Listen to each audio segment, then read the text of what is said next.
everyone. My name is Eimeel Castillo. I'm from Nicaragua and I'm a fourth year doctoral student in the joint program in History and Women's and Gender Studies.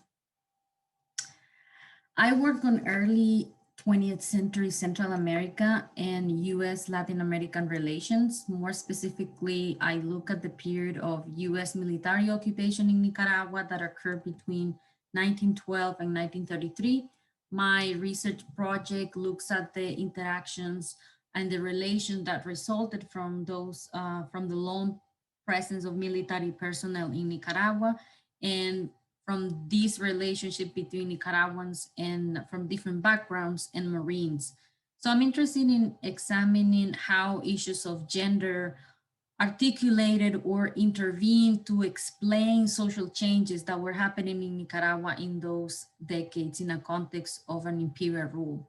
So I asked, for example, what effects did these encounters generate for working class women who, for example, met the Marines on a day-to-day.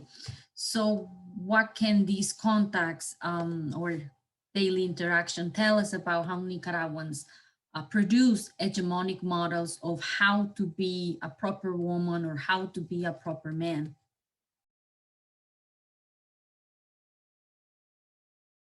So when I was in the process of applying to different PhD programs, I felt that I wanted to tell this story about, like a story about gender and cultural history in Nicaragua, but I didn't feel that my path so far had, like studying history, majoring in history had given me enough theoretical tools or like a very well-grounded theoretical background to embark into that huge project that was my idea of a gender in history or a gender history.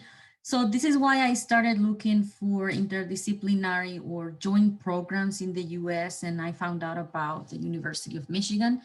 I applied, and when I came for the campus visit, I knew right away that this was the program that I wanted, the program that would allow me to pretty much do yearly visits to the archives in Nicaragua. And this is for me something crucial for a dissertation project like this, that I don't rely uniquely on US sources. So most of the material that I work with in Nicaragua are not digitized and they require on-site visits at least once a year. As I just said, one of the advantages was the steady financial support that I have here at the University of Michigan. This really has allowed me to go back to Nicaragua and do the research that I need. This include multiple visits to archives, library, but also has allowed me to keep contact with colleagues in Nicaragua. So also the Center for Latin American and Caribbean Studies provides additional logistics and economic support to not only carry out these field trips, but also to organize events and to bring scholars and activists to speak, activists from the region to speak to campus. So one of the challenges I've had is definitely the lack of a close intellectual community. I mean by this, that there are few people doing the work on my region, and I often find myself with the feeling of not having peers in my stage, people invested in the problems or in the countries I care about the most. I would say that most of the people I've spoken to have a very general, vague knowledge about Latin America or about Nicaragua especially. So the fact that everybody also is always busy, it becomes extremely challenging to get people into the same room to share their interests and their concerns. I was looking at the Rackham interdisciplinary workshop, and there is no one workshop about Latin America. So this is telling.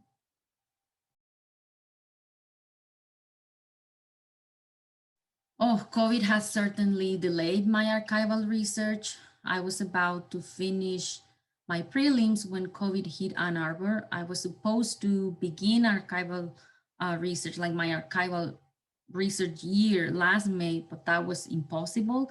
Libraries, archives, everything was closed, but also borders were closing. So as an international student, the option of going back home was also risky, because then there was the issue of not being able to come back in the fall. And because nobody knew what was gonna look like the fall, and also all the restrictions concerning remote versus in-person class registration for international students that actually occurred over the summer. So I decided to stay in the US, and spent my summer in lockdown writing my prospectus once I had passed prelims. In the early fall, I thought that things were gonna get better, we're gonna be open, and I decided to move to Washington, D.C. in the hope that the National Archives would open, uh, which did not happen.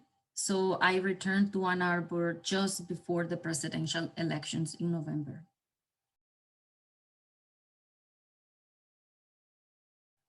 This is an interesting question. It is quite bizarre to say this, but last year was one of the most productive years I've had. And probably this is why I also got sick, I guess.